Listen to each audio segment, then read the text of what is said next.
we started to ask a question that hardly anybody ever asks, is what is it that the gymnasts are getting out of this? Why do they like this?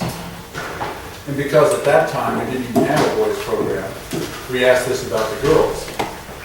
And just coincidentally, we ran across a quote that I think captures the situation in an aspect that you don't often see in our day-to-day running of gymnastics programs. So I want to start with that. And this is from Coach Bob Heck, who's been 50 years coaching the Georgia State girls softball team. What he says is, I'm going to take the time to read this. I think young ladies, the vast majority of them at least, could care less about how much, we're talking softball, we're talking gymnastics, you can teach them. What they really care about is how much we care about them. It's not saying they don't want to be well coached, but they are concerned about how we care about them and that we treat them fairly. We talked about relationship with our customers, and we all know the relationship that forms between the coach and the kids. It's that relationship that we're, say the word, selling. It's what we work hard to promote and to do well. So once you stop and step back and think about it, it's not whether I have the state champion or not, it's about my relationship to Maddie. Am I going to treat her well, make sure she's safe, progress her as far as she can go and wants to go, and send her off on her life in good shape? In other words, do I care about her? Or is it just, I got to get this kid to state so that I can be the state champion? I don't know if that happens for the provinces, but it happens in the states. So we want to think about team in a different way. And as it turns out, you can deliver this without going through, what do you guys call your national development program in gymnastics? I mean, that was called? Is this a trick question?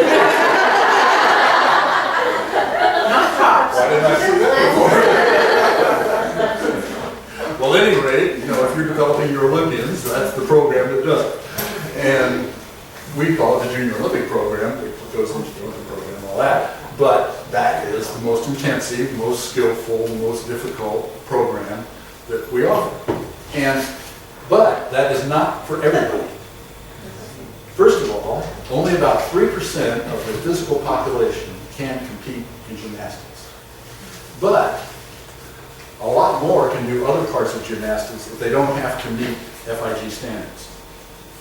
So we ask ourselves, how can we deliver this, because this is what they really want, without putting everybody through Junior Olympic training? Not that we don't do Junior Olympic training, but what else can we do? So development, turns out, these are the 4, 5s, and 6s that are just starting their competitive careers by being developed in their body shapes, in their rotations, in their discipline, they're learning how to train.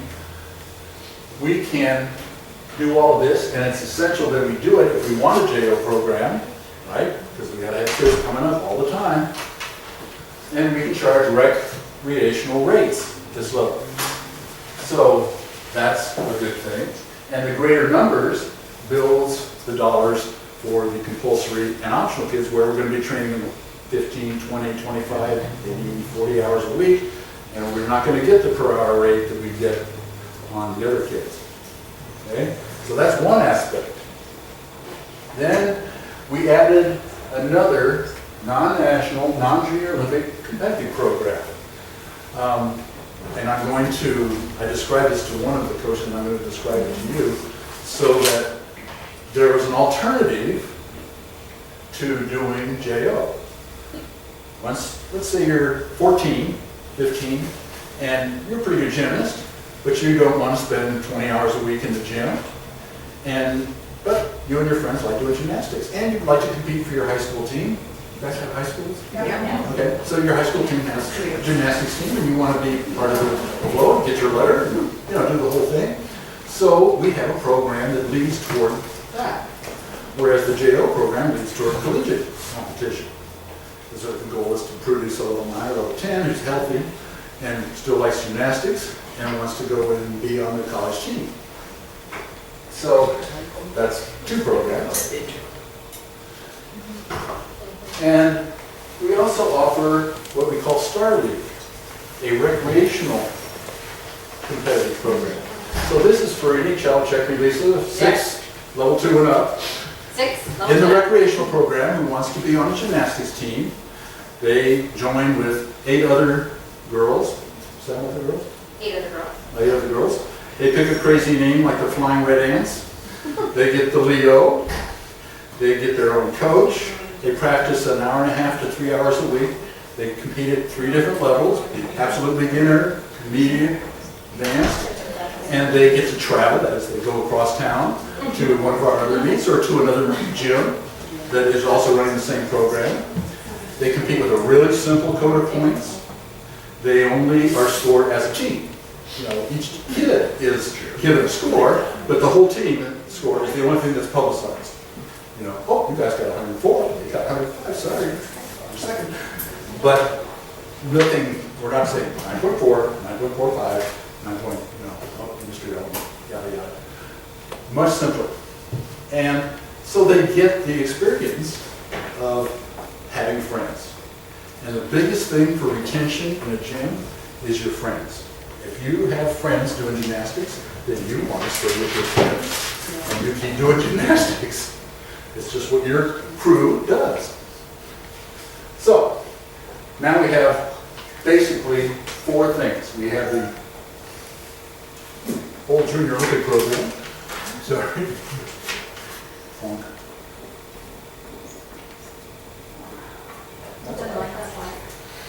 Yeah, I didn't like that slide. Here we go. Junior Olympic. The developmental kids that are preparing for Junior Olympic, we call it the MAGIC program, so you'll hear me say that word.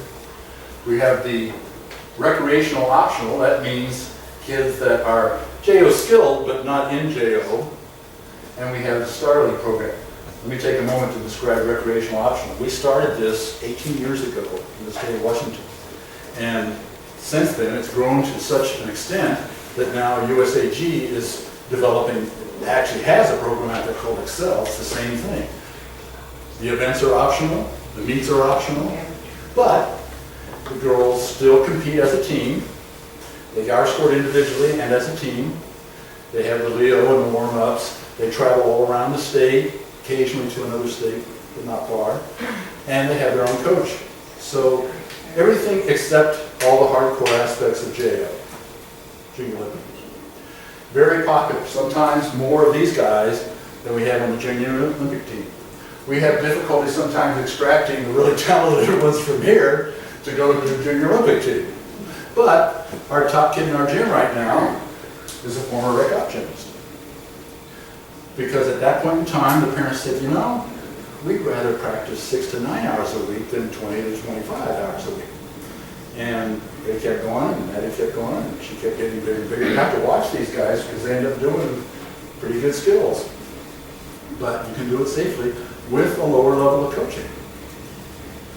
By the way, one of the big advantages of the Star League thing is introducing your rec coaches to coaching a team, which is different than just teaching a series of rec classes. And they get the experience of running the team, that is a whole bunch of girls focused on one thing, working with the parents, working with the front desk, coordinating meets, all the stuff that goes into coaching. They have to plan ahead to see if they can get their girls from little A to double A to triple A. Yeah?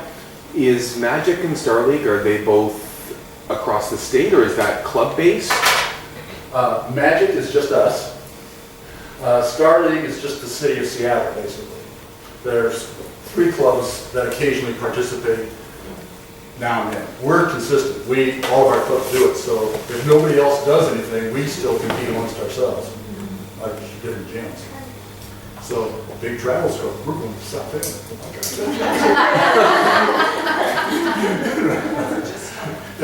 It's a lot of fun, and it is really fun. So, but what this does financially is that you now have a competitive program that has built into it recreational rates that allow you to develop competitive kids, but cross-subsidize a little bit from competitive kids to other competitive kids without having to take all the money you made in recreational programs and put it into the optional program. Optional is what we would call level 9, 10 elite kids. John, sorry, back to those four, what age groups? Did you mention that and I missed it? No, go ahead, Lisa. Magic, we start off kids at 3.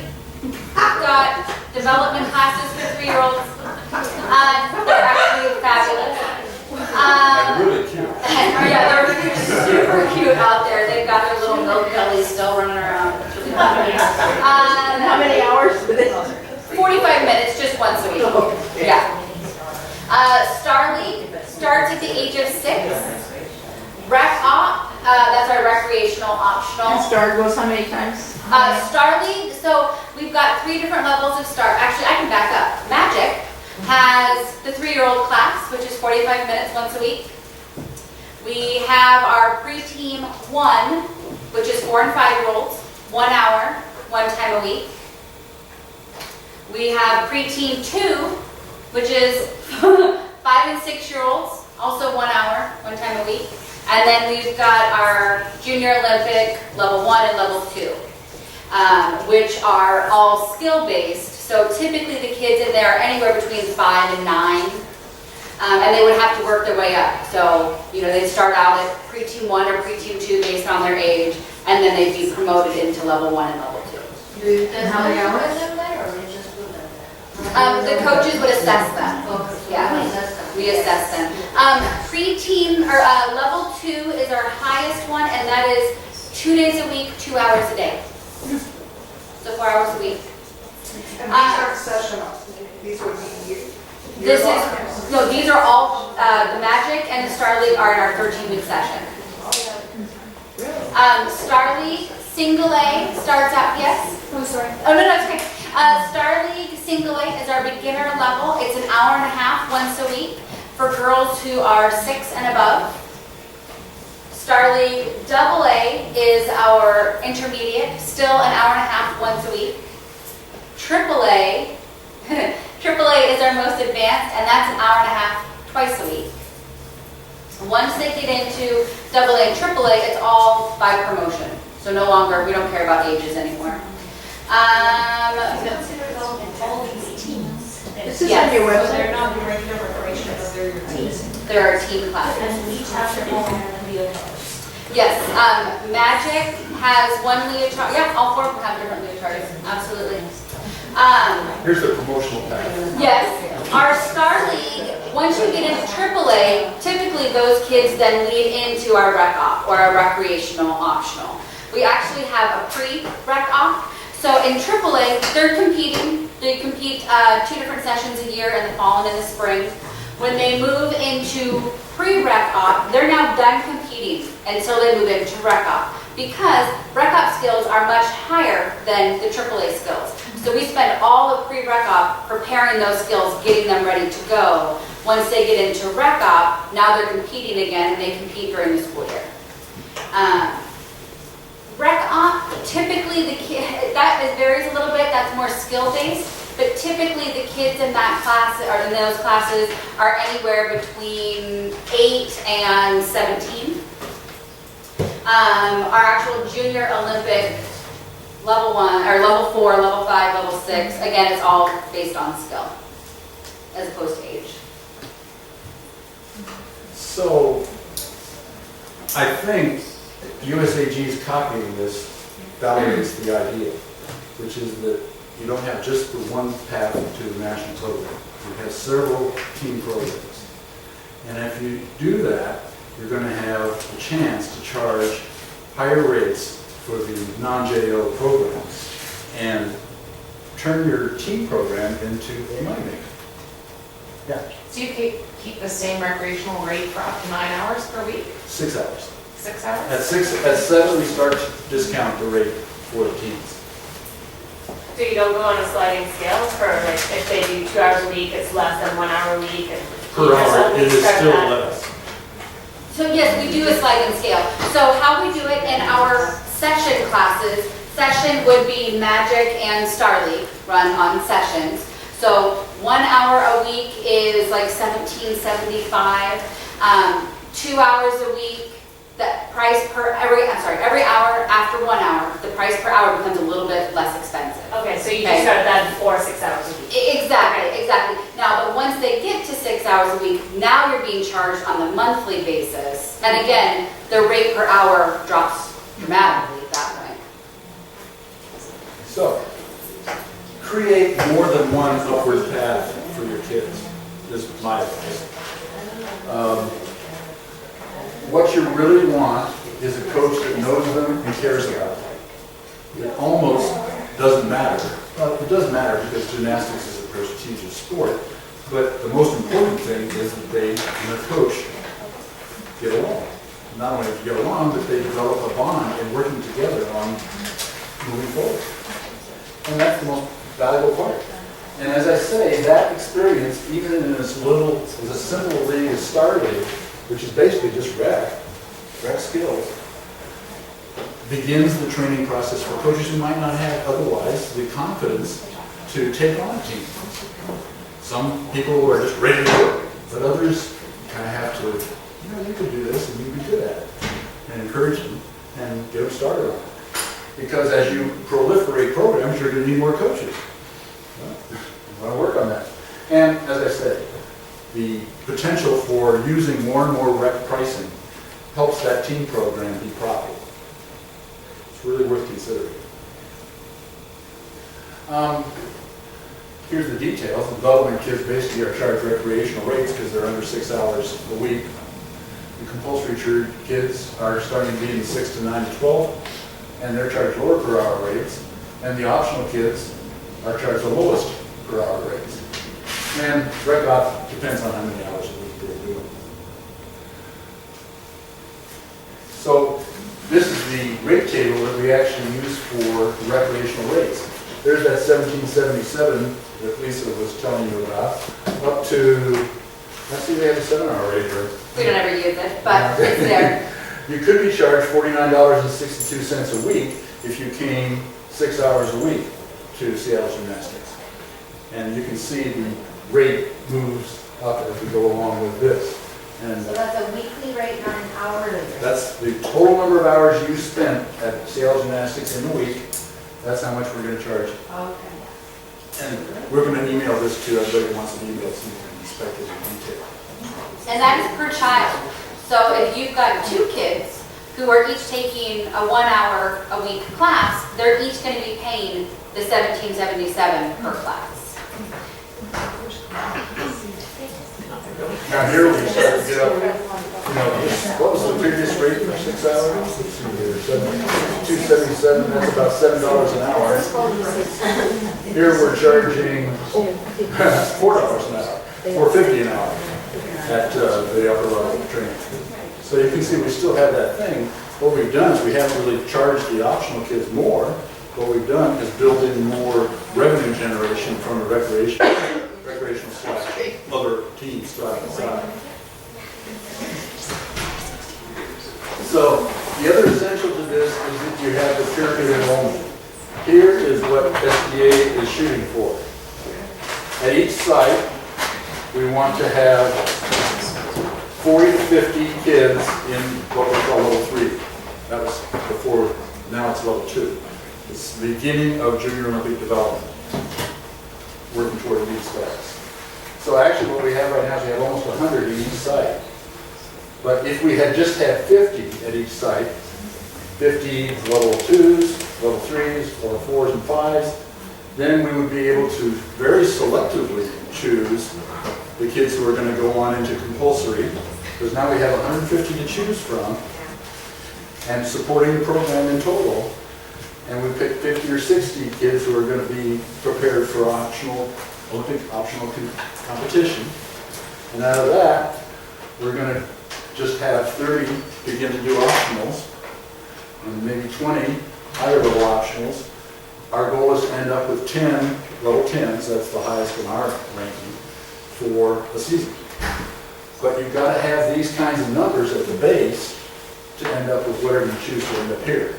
you might very rationally say, oh, we're only going to have optional competition at level 7 or 8. That's the introduction option. And stop it there.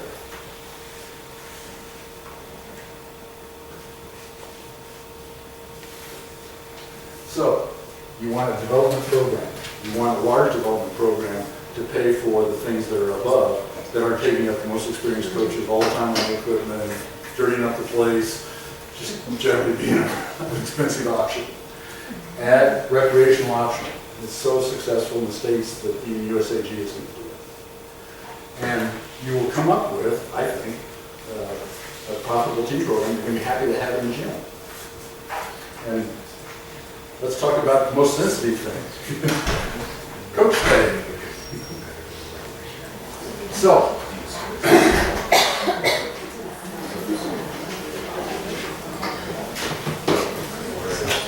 the first thing that we have done with coaching pay, actually this is for everybody in the whole company, is that we have made it objective. I'm going to step out of this thing for a second and show you something else.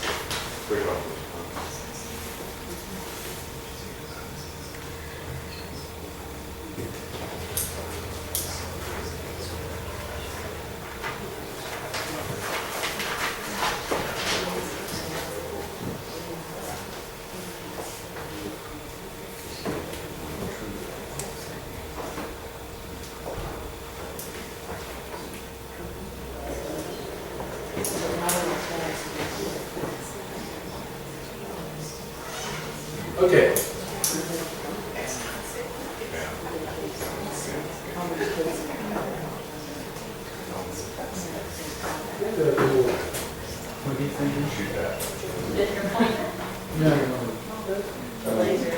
Visual point thing. So we actually compute everybody's pay on a spreadsheet. Oh, bless your heart. So how can we possibly do that, you ask? I'm about to show you. The reason you want to do this is that what is more contentious in a gym than somebody getting 1749 and somebody else getting 1776? Oh, is she better than I am? I don't think so. She doesn't do this, that, the other thing, yada, yada, yada. We have a set of criteria that are listed here, and each criteria is worth a certain number of pennies per hour. You add it all up, and that's what your pay is. So here is the gymnastics people. These are the rec. This is for the preschool people right here. This is for the registration and sales people. And this is for the competitive coaches. So I'm going to just real briefly show you a competitive coach.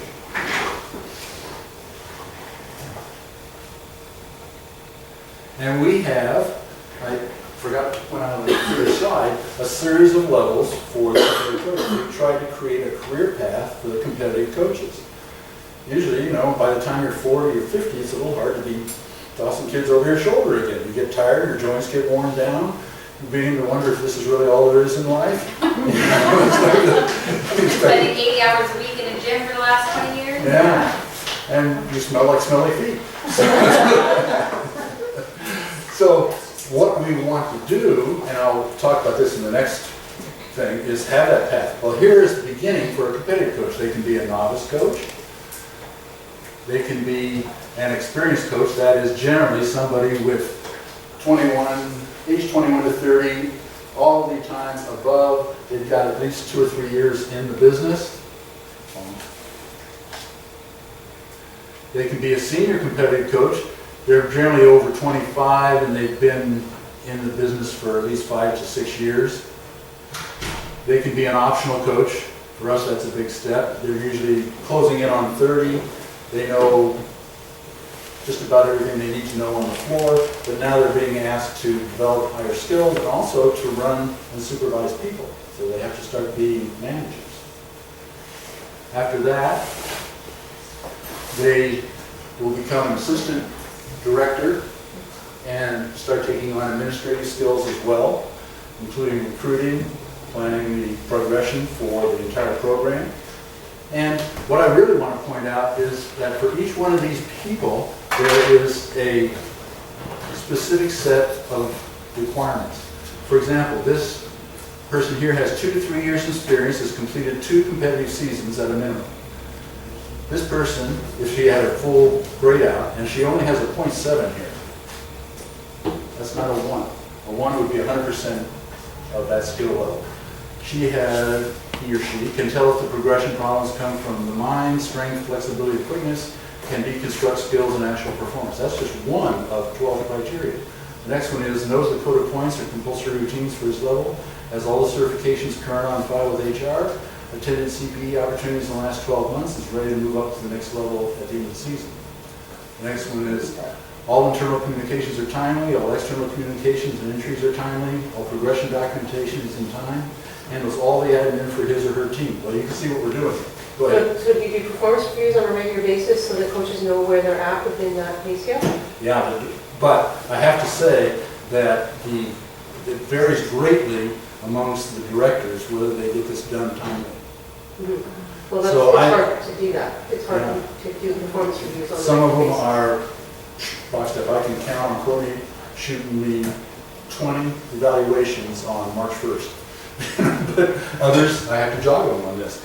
And what it does is starts a communication with the coaching supervisor to Mackenzie. You know, Mackenzie, you really don't seem to know what that compulsory element requires. Is that the case, or have you been working it, or did you go to, you did go to the thing, I know you did that. Whatever. And so these requirements, and we can shoot you copies of this too, just so you know. You can see how we have broken down the skill levels to each level of the coaching ladder. And in a bit, I'll show you where we expect coaches to go, where we expect registrars and salespeople to go, where we expect rec coaches to go, where they're going to get their money, where they're going to get their career success, where they're going to get fulfillment. Do you also do performance bonus, like part of their salary is a bonus or? No, we really don't. Yeah. I would defer to the crowd. Maybe they have experience with that. But we've never gone into, especially competitive coaches, I've never wanted to pay them more for the kids' success because I think No, not that for team success, just for their overall skill, like they hit all their requirements and they succeeded, if there's any kind of carrot that you can add. they get paid. And they do get an increased pay the more things that they can do. So it does behoove them to continue their training, continue their, whatever the things that are listed on. I would love to know if anybody has a performance-based bonus for their coaches. We just started an incentive program for our recreational coaches. Recreation. How does that work? She did it. So each month, all of the supervisors are hired like head coaches, kind of keep an eye out on all the rec coaches to see if there's things that the rec coaches are doing above and beyond. And if they catch something that's really good that the coach did, then we write it down on the sheet and we consider it a bonus point. Other points that they can earn are being there for all their classes. They can earn points for punctuality, they can earn points for enthusiasm, completing their attendance books on time. And we have one section that's different every month. So the first month is completing attendance. If they complete their attendance, they get that extra bonus point.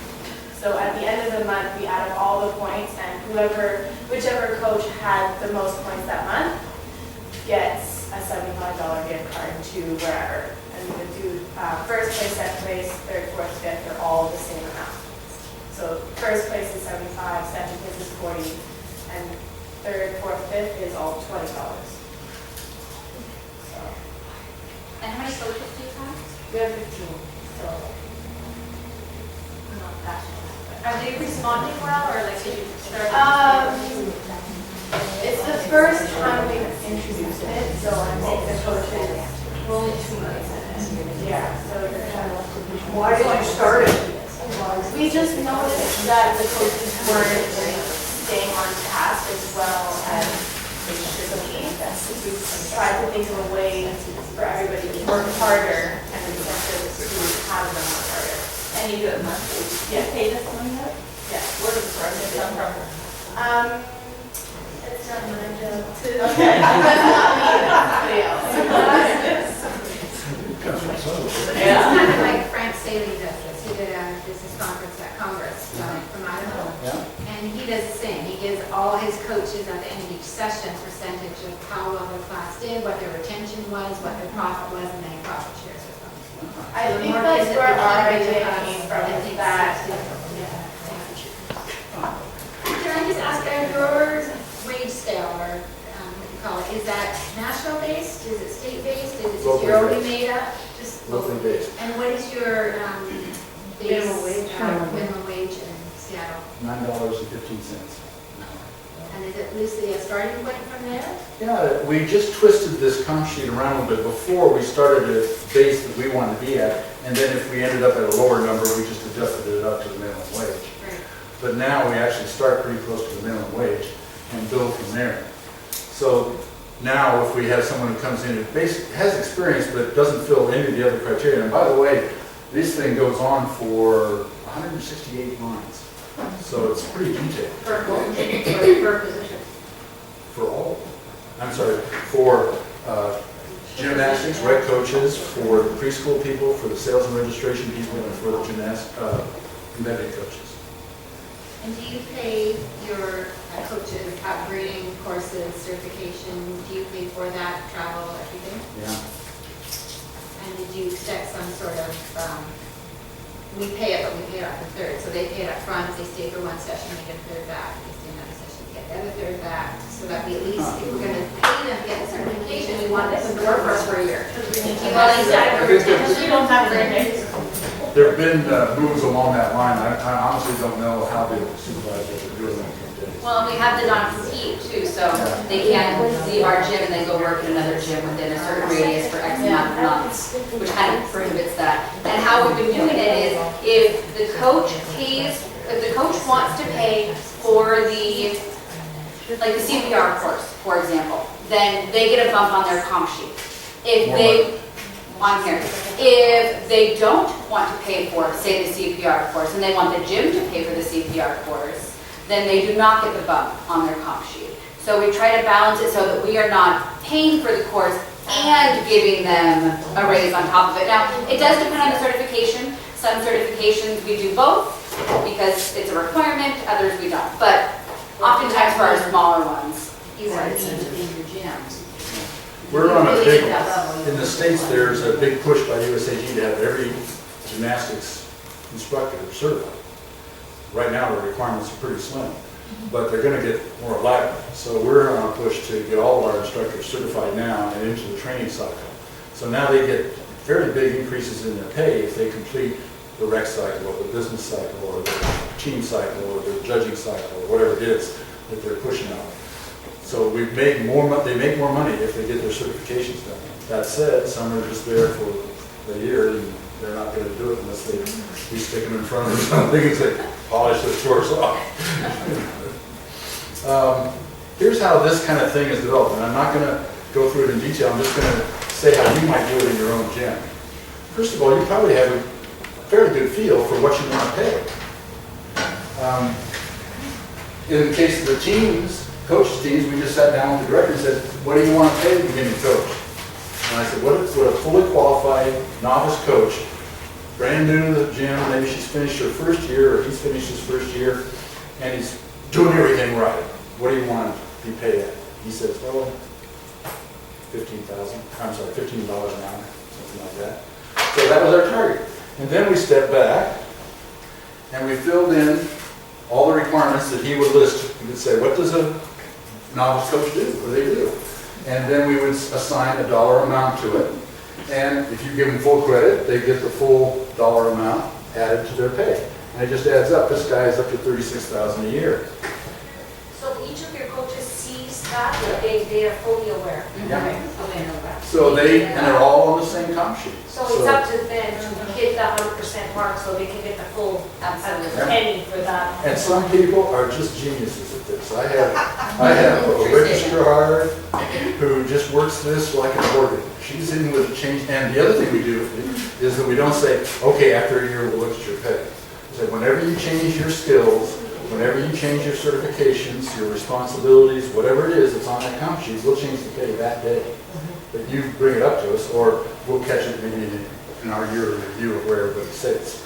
So nobody has to wait forever to get their recognition. We get a lot of recognition by changing their pay, on Corey's case, every 3 months. They look at it and say, oh, you're not teaching Saturdays anymore. Sorry, that's $1 an hour off. Oh, so it goes up or down? Yeah, it's up or down.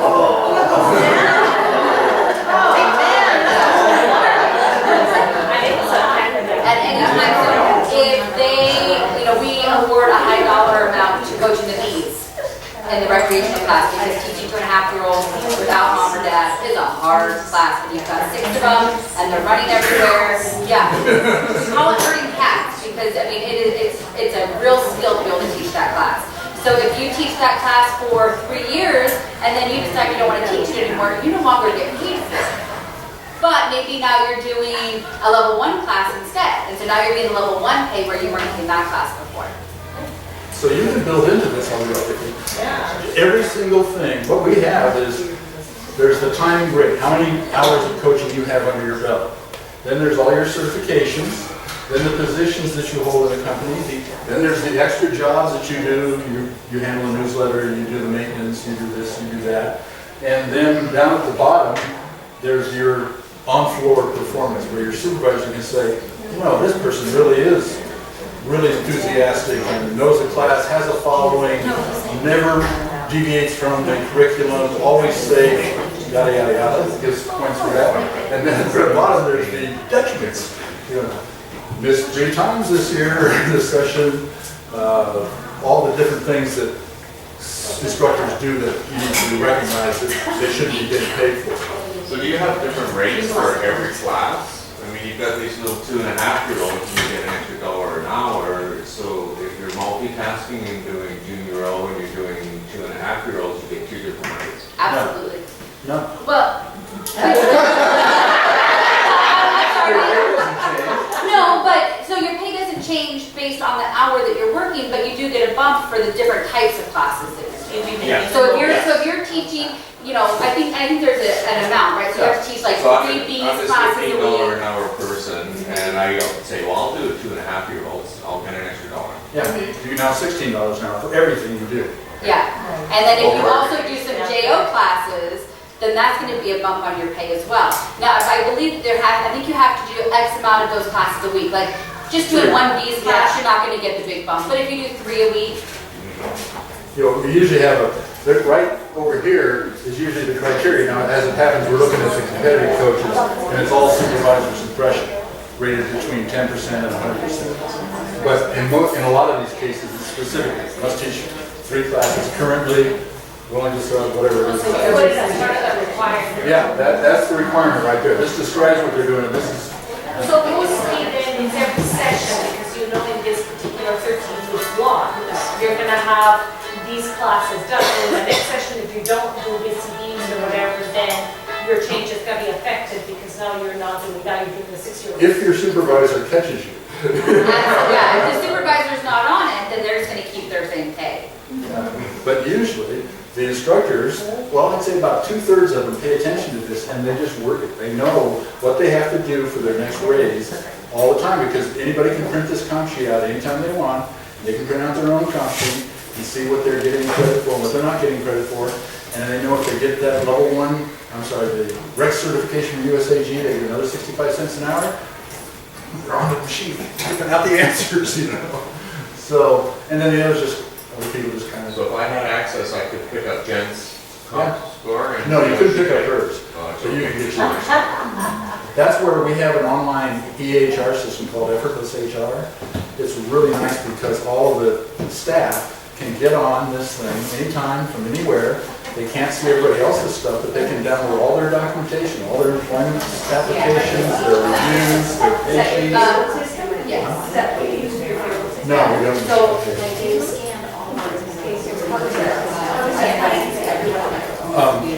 Tie into payroll. The HR system does not connect to payroll. So then how do Payroll you is a get whole hours of different, payroll? another system. It's online as well. So you take that information and transport it into the payroll? The payroll really only keeps the numbers that are necessary for the tax reporting and for the calculation of the pay. So, Affected, right? yeah, we put, well, like this, let's say this person's making $17.36 an hour, we can go to the payroll system, we stick in 17.36. But we don't put their comp sheet, their last 5 reviews, No, but they need to have the number of hours they've worked, right? So you Yeah. have to pull that from where? timekeeping.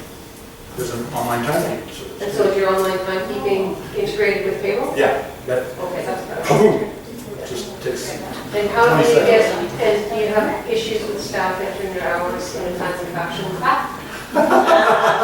if yes, how do you deal with that? That's probably one of my biggest ideas. yeah, well, if they consistently do it, then they get a reduction in their pay.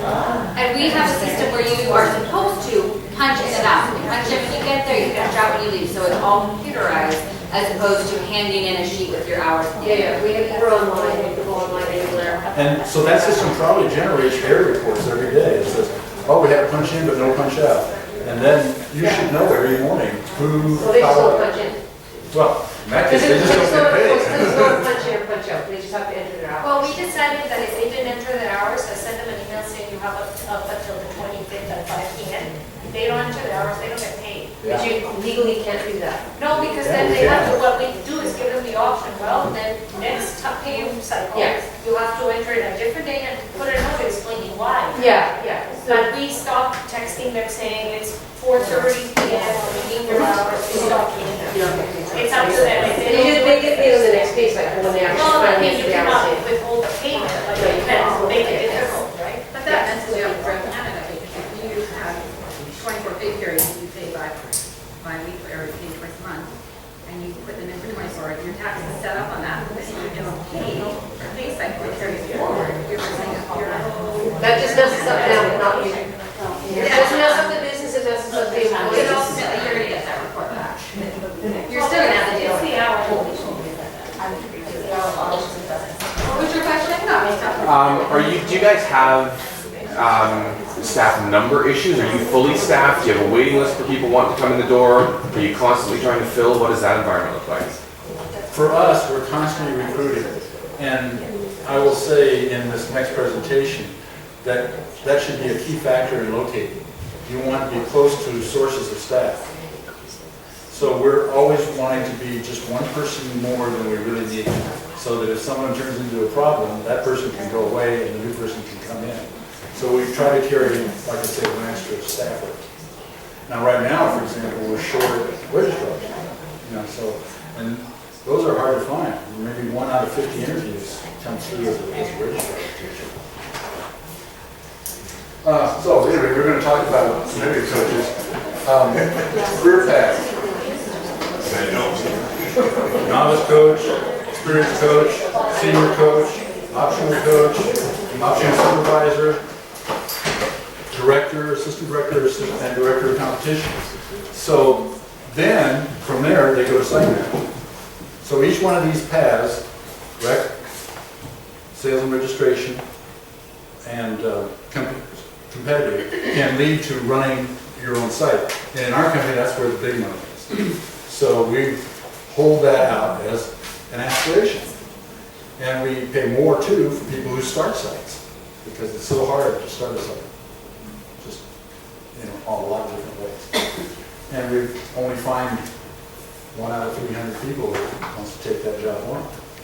So, but the point is, there is a path upward as people age, where they make more money, they have a broader range of responsibilities, so that intellectually it's more challenging and more fulfilling, and they get more perks and more respect in the gymnastics community. My boys director just loves the fact that he can brag about having 900 boys in his program. What is that For person? boys in the States, that's a big number, What is that person that, is, you get that Peter principle where they're one level up before from where they really should be. Because some people are just not Yeah. made up to be administrators or leaders, but they're great coaches. Yeah. So how do you set a career path for them? For that person, well, we have one of those right now, and we just had to have a conference with him 2 months ago, and say, you know, you just cannot administer a program. Super floor coach, but when we ask you to supervise other people, they all quit.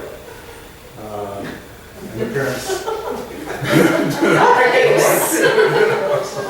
So there's two paths. You know, he can stay at, you know, that level, at that pay. It's not going to change. We tell them right up front. You know, we pay that much for that job. Or, you know, we can go find a better deal somewhere. And we'll move up people that are ready to move up and be broader based. Or he can hone his skills so that, or he could try it again in a couple of years and perhaps be better trained, more qualified to be able to run a program. So that's where you as a manager have to start thinking ahead. When you see Joe slowing down here and kind of peeking out and losing focus and not moving up, then you have to say, who's going to replace Joe? Preferably a year or so ahead of time. That's why you want to have that extra body down here, eager and ready to move up. You want to provide for your company's future, you have to have the staff to do it.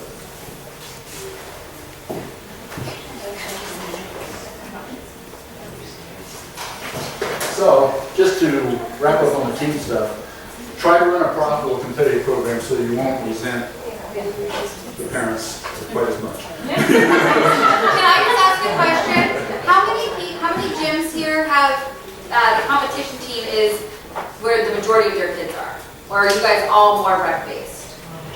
Okay. Good. Yeah, competition focused. So that's an interesting thing. So how many people are competition focused despite having mostly red kids?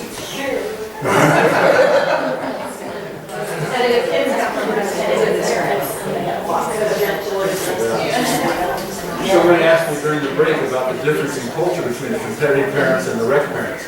We try to identify that at the 4 and 5-year-old age level when we structure kids into magic. We tell them, this is a much more structured program for your child. It's not recreationally based. We're going to be more insistent on form and strength and flexibility.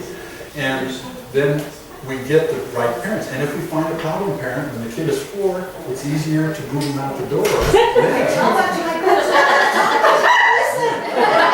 Well, you know, I have to do that sometimes. You know, I find out about a parent who's causing a problem, and the coach is putting up with it, and I have to go have a conversation with the mom and dad and say, this really isn't your gym. There's other gyms in town.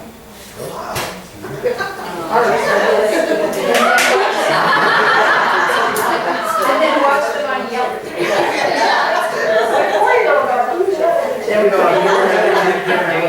I don't know why. It's always the right pay competitive staff on an objective basis. We will send, anybody who gets an email, we will send you these comp sheets and you can play with them later. And then do think ahead for a career path for your competitive staff, because you cannot toss kids over your shoulder forever. You just can't, the spotting gets to be tough and harder. You probably shouldn't be spotting as much as you are. When you're young, you do spot it. You learn to realize your shoulders go. So, that's that. Any last minute questions? I'll talk to you. Okay, so take one last stand up. Don't go anywhere. Just stay right there. But stretch a little bit because I know we're getting late in the afternoon. We have one more short session. It's about overall management, long-term management issues.